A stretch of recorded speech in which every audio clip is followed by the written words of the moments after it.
tantos años, déjalo libre en las plazas y también en el mercado del pueblo, porque Dios no es un Dios muerto, y si pensáis que Él está muerto, equivocado, equivocado, equivocado estáis, porque Dios no es un Dios muerto, y si pensáis que Él está muerto, equivocado, equivocado, equivocado estáis. Ayer hablé con Él y le noté un tanto triste. Hoy hablé con Él y me dijo solo estoy. Muy buenos días, reciban todos los amables escuchas, los amables oyentes, todos nuestros seguidores. Reciban un cordial saludo de parte del Ministerio Evangelio Completo de Jesús. En esta mañana gloriosa en que podemos experimentar las bendiciones de Dios. Estamos una vez más llegando hasta sus hogares, llegando hasta su sitio de trabajo, donde quiera que esté la persona atenta a escuchar la palabra de Dios. El Ministerio Evangelio Completo de Jesús se ha empeñado, nos hemos empeñado en traer una palabra que transforme, una palabra que llegue al corazón del creyente, una palabra que traiga libertad, que traiga vida en abundancia, como estableció el Señor Jesús durante su ministerio aquí en la tierra. Queremos una vez más reiterar que nuestra intención no es sacar a nadie de las iglesias, sino darle el conocimiento verdadero de la palabra del Señor, llevar al cristiano a un nivel de conocimiento superior, porque el Señor Jesucristo dijo, planteó durante todas sus enseñanzas de que debíamos estar por encima del promedio de las personas, no menoscabando a nadie, sino en cuanto a conocimiento, porque Él dijo, y conoceréis la verdad y la verdad os hará libres. Cuando los apóstoles se maravillaban de sus milagros, Él decía, y cosas mayores que estas ustedes harán, ¿por qué os maravilláis? Entonces, queriendo llevar o queriendo transmitir este conocimiento, nos hemos empeñado en dar esta serie de mensajes, hasta sus hogares, y creemos que es con una intención muy sana y muy loable. Entonces queremos que nos vean no como alguien que quiere, como un ministerio, como algo que quiere sacar o raptar creyentes de las iglesias, sino como un ministerio, un movimiento que quiere transmitir la verdad del Evangelio, tal cual y fue plasmada por el Señor Jesucristo durante su estadía, durante su ministerio de 3 años y medio en esta tierra. Y transmitir la didascalia, o sea, la doctrina transmitida por el Señor a sus discípulos, y que posteriormente los discípulos la transmitieron a la iglesia, y esta doctrina, o sea, este conjunto de verdades reveladas, se convirtió en el baluarte, en el sostén de la iglesia primitiva, de esa iglesia neotestamentaria. Tenemos que decir neotestamentaria porque la iglesia surge durante el periodo de la gracia, en el Nuevo Testamento. No podemos hablar de iglesia o de iglesia en el Antiguo Testamento, sino en el Nuevo Testamento. Entonces tenemos que apoyarnos en el modelo neotestamentario necesariamente. Y como les acabo de decir, queremos llevar un conocimiento, queremos transmitir un conocimiento que lleva al cristiano a vivir en el nivel de la supraconciencia, en el nivel que lo lleva al nivel, a la estatura del varón perfecto, que lleguemos a ser tal y como Él es, porque Él estableció, sean como yo soy. Eso implica humildad, eso implica sencillez, eso implica amar al prójimo como a ti mismo, pero lógicamente en cuanto a conocimiento tenemos que llegar a un nivel superior y transmitir este conocimiento superior, este conocimiento crístico a todas aquellas personas que estén dispuestas a escucharlo, porque no podemos imponerle la enseñanza cristiana a la gente. Tiene que ser un acto voluntario, un acto de sumisión, un acto de rendición delante del Creador, delante de Jesús, como le pasó al apóstol Pablo. Cuando Pablo tuvo un encuentro personal con el Señor, se postró, se arrodilló y dijo, Señor, ¿qué quieres que yo haga? Entonces este conocimiento superior, que nos lleva a movernos en esferas superiores, tiene que ser transmitido a aquellos que estén dispuestos a escucharlo.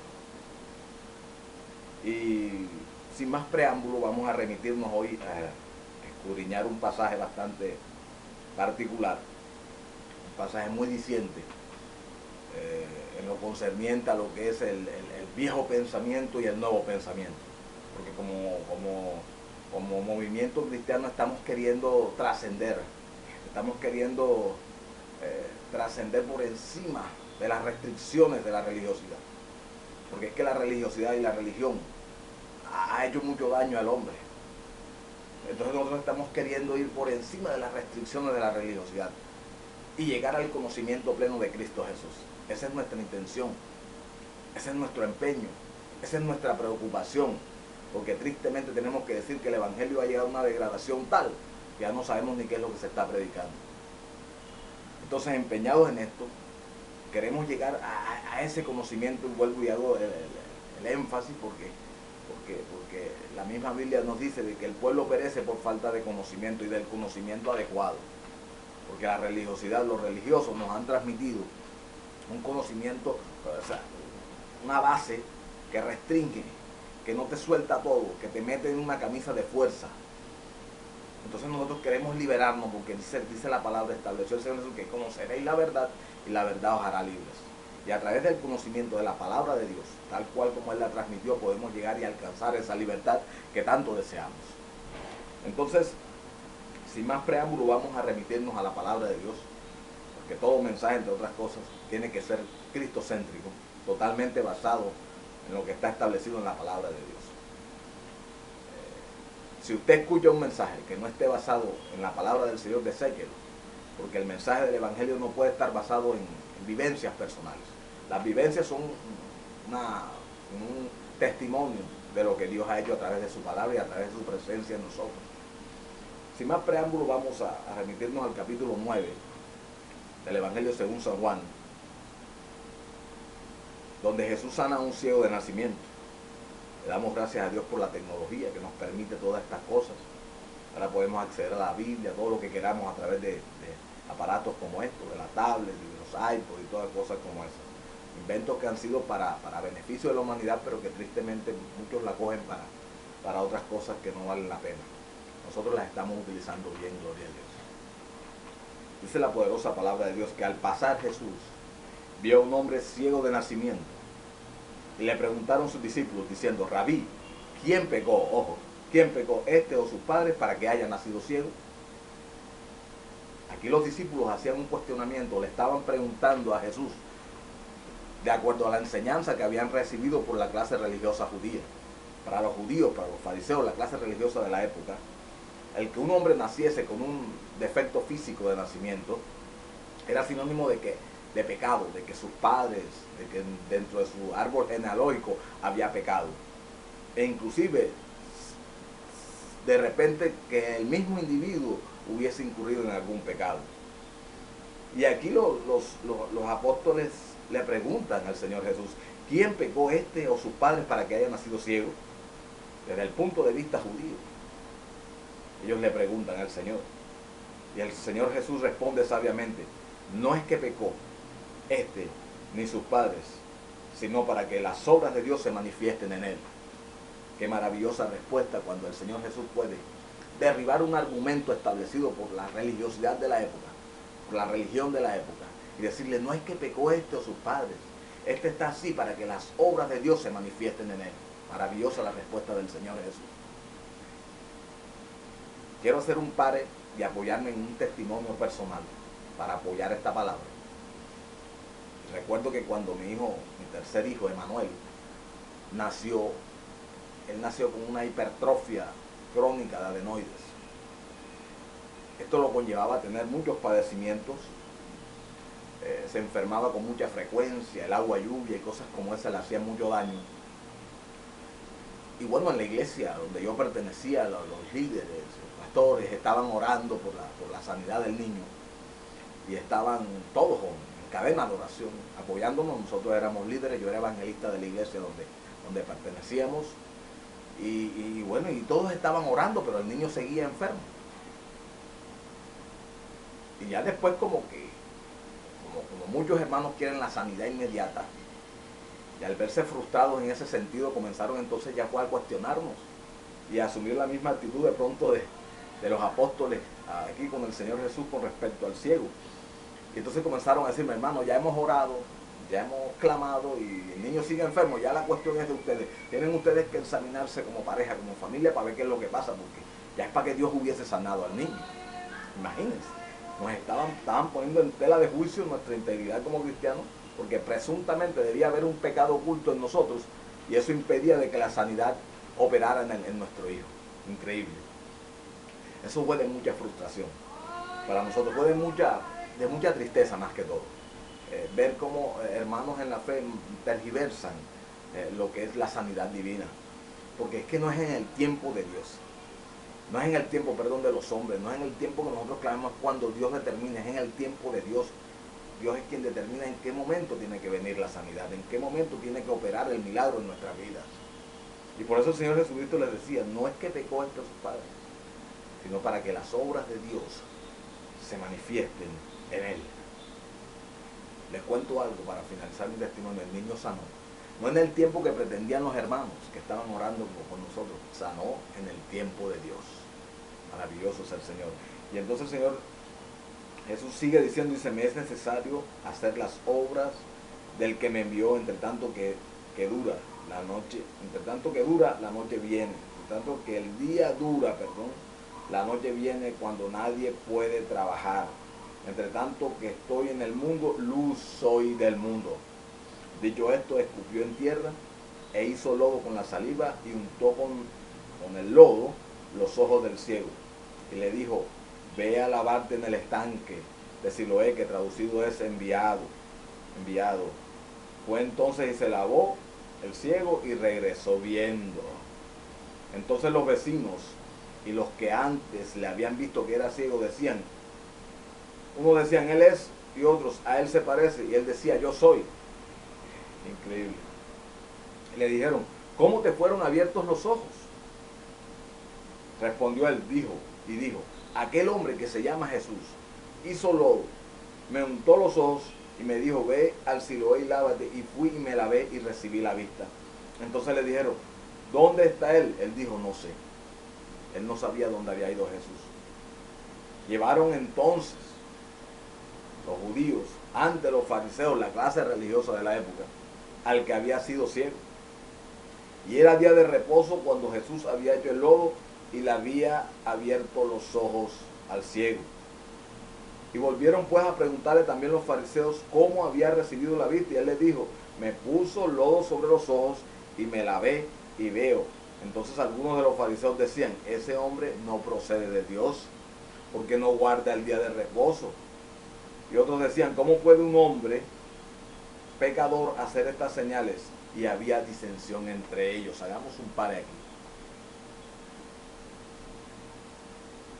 El Señor Jesucristo, al sanar al ciego, en día de reposo, estaba tocando las más íntimas estructuras de la religiosidad de la época, que aún se mantiene hasta nuestros días dentro del pueblo judío. El día de reposo ellos no podían hacer absolutamente nada. Pero el Señor Jesús viene moviéndose en un nivel de pensamiento, en un nivel de conciencia superior, y sana al ciego de nacimiento.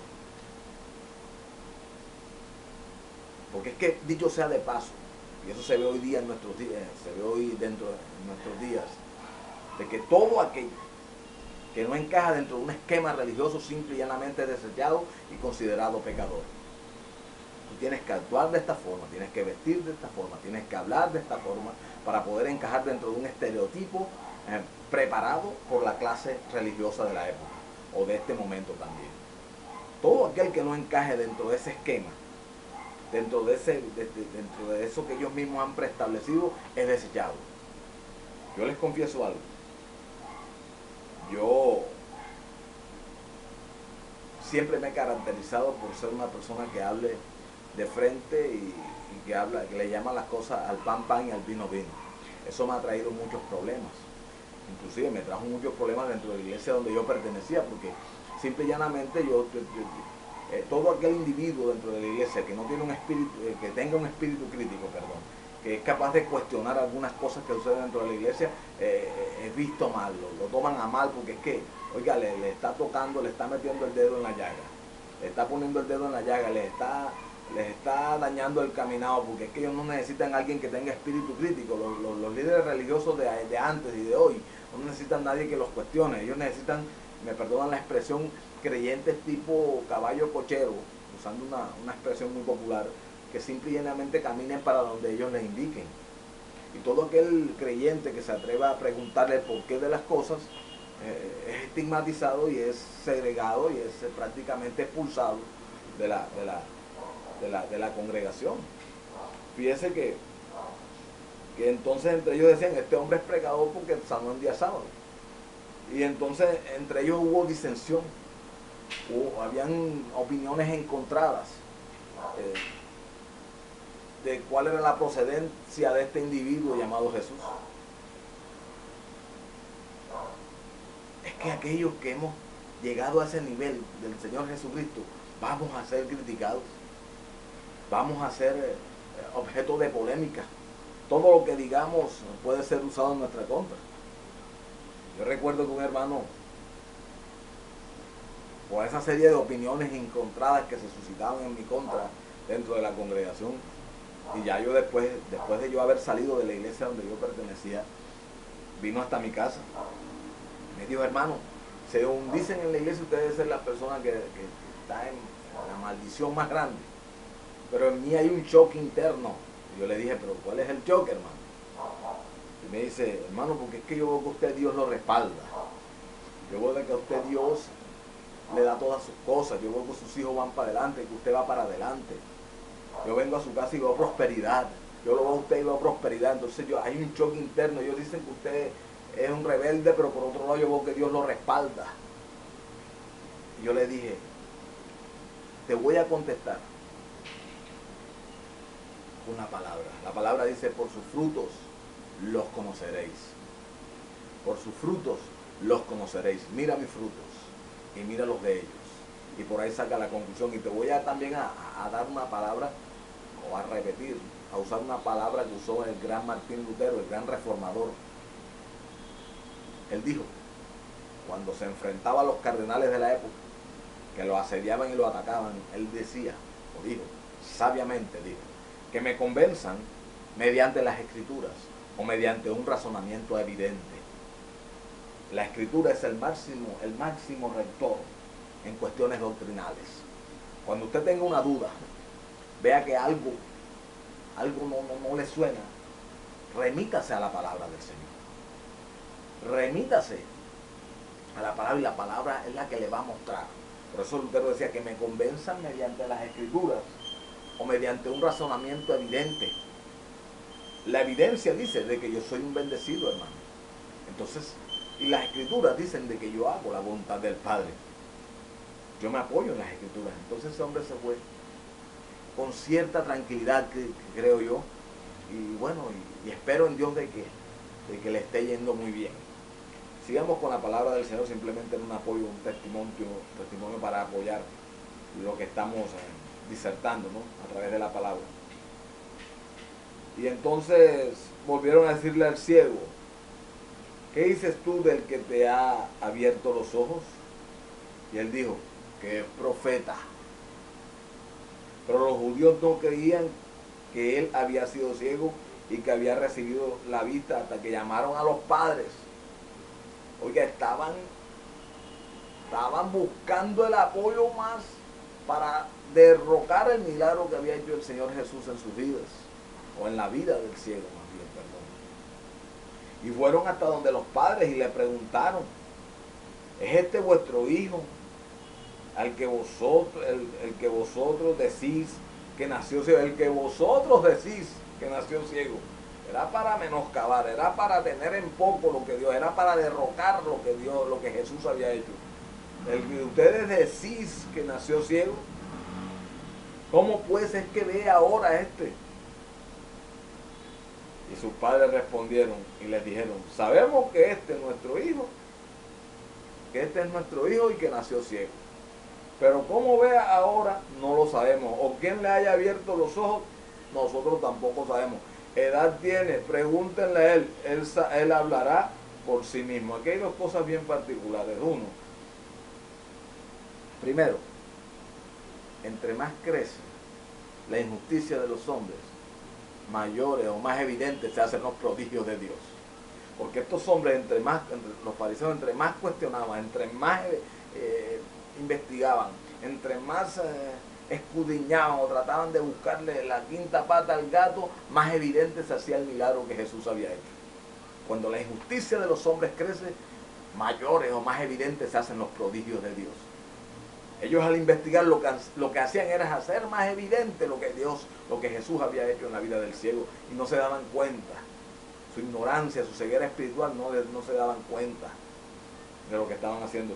Y entonces se remiten hasta donde los padres, y los padres también utilizan algo muy popular o muy común hoy día y siempre. Y le echaron la responsabilidad al hijo, dice, edad tiene. O sea, buscaron excusas para evadir, para decir la verdad, porque a ellos nada les costaba decir, sí, evidentemente nuestro hijo nació ciego y fue curado, esto es un milagro, pero no, evadieron la responsabilidad de decir la verdad y se la arrojaron a su hijo. Así hay mucha gente hoy, evaden la responsabilidad, buscan excusas y se la tiran a otro, para que otro salga a fronte, para que otro inclusive sea quien defienda la causa del evangelio. Es como cuando el Señor se acercó donde Adán y Eva, y cuestionó a Adán, y Adán le dijo, no fui yo, la mujer que tú me diste, ella fue quien pecó. Eso viene desde los inicios de la humanidad, hermano. Eso es una artimaña diabólica, que tenemos que acabarla, echarle la responsabilidad a otros. Asumamos la responsabilidad y digamos las cosas, defendamos la causa del evangelio. Esto dijeron sus padres porque tenían miedo de los judíos, por cuanto los judíos ya habían acordado que si alguno confesase que Jesús era el Mesías, fuera expulsado de la sinagoga. Había un miedo también inherente, implícito. Esa es otra, la presión de grupo. Si declaran que este es el Mesías, te vas de la sinagoga, te expulsamos. Asimismo, hay hoy día en las iglesias ese método de coacción. Si usted no hace esto, si usted oye esta palabra, si usted hace esto, entra en disciplina, se va en disciplina, o no te ponemos más a predicar. Mire, hermano, yo conozco gente que me sigue dentro de las iglesias y vienen donde mí secretamente, así como Nicodemo llegó donde el Señor Jesús secretamente de noche por miedo a los fariseos. Él era un doctor de la ley, un maestro de la ley, y llegó secretamente. Hay mucha gente que viene donde mí secretamente, escondido, que no lo vean los líderes, los pastores de su iglesia, porque les da miedo del qué dirán, de la presión del grupo, le tienen miedo a la estigmatización. A eso es lo que yo no le he tenido miedo nunca, a que me estigmaticen. De hecho lo estoy, pero asumo con responsabilidad la consecuencia de mis actos y me mantengo firme en la lucha por el evangelio de Cristo. No tengo miedo al que dirán. Estoy por encima de las restricciones de la religiosidad. Y hay hermanos que llegan donde mí, así como llegó Nicodemo, y son tan sabios que hay tantas verdades que no, la religiosidad, los religiosos de hoy, los líderes de hoy no le han revelado, que quedan exhortos, quedan con la boca abierta, así como quedó Nicodemo, donde el Señor Jesús les dijo, no es necesario que nazca de nuevo del agua y del Espíritu. Él dijo, ¿cómo puede un hombre viejo volver al vientre de su madre? El Señor Jesucristo se quedó maravillado. Tú eres maestro de la ley y no conoces estas grandes verdades.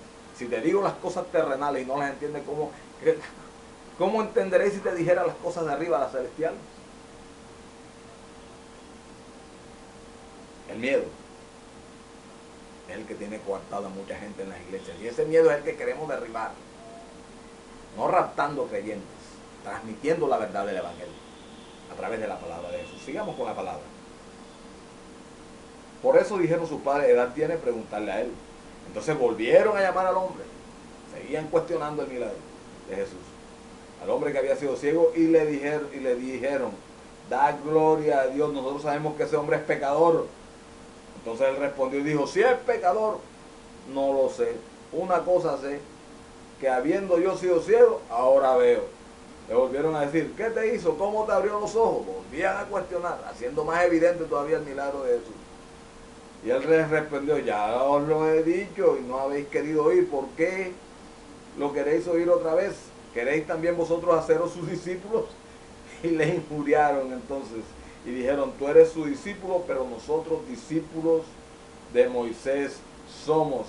Nosotros sabemos que Dios ha hablado a Moisés, pero con respecto a ese no sabemos de dónde sea. Respondió el hombre y les dijo, pues esto es lo maravilloso, que vosotros no sepáis de dónde sea, y a mí me abrió los ojos. Y sabemos que Dios no oye a los pecadores. Miren cómo habla con sabiduría este hombre. Y sabemos que Dios no oye a los pecadores, pero si alguno es temeroso de Dios y hace su voluntad, a ese oye. Y desde el principio no se ha oído decir que alguno abriese los ojos de uno que nació ciego. Si este no viniera de Dios, nada podría hacer. Este hombre estaba dándole duro a la estructura religiosa. En su humildad, en su sencillez, estaba dándole duro a las restricciones religiosas de la época. Y respondieron y le dijeron, y le corroboraron y volvieron a hablar como judíos, de acuerdo a su concepto. Tú naciste del todo en pecado, haciendo énfasis, naciste ciego porque eras pecador y nos enseñas a nosotros, y le expulsaron. Este hombre en su sencillez le estaba dando una bofetada a la clase religiosa de la época. Y él decía, Dios no oye a los pecadores, pero si alguno es temeroso de Dios y hace voluntad hace su voluntad, a ese oye. Este hombre es de Dios, por cuanto aclamó a Dios por mi enfermedad, por mi ceguera, y Dios lo escuchó. Es un profeta. Y lo más fácil, al no tener argumento alguno, lo expulsaron de la sinagoga. Ay Dios, cualquier parecido con la realidad es pura coincidencia. Posteriormente, dice la palabra, oyó Jesús que le habían expulsado, y hallándole le dijo, ¿crees en el Hijo de Dios? Respondió él y dijo, ¿quién es, Señor, para que crea en él? Le dijo Jesús, pues le has visto, y el que habla contigo, él es. Y él dijo, creo, Señor.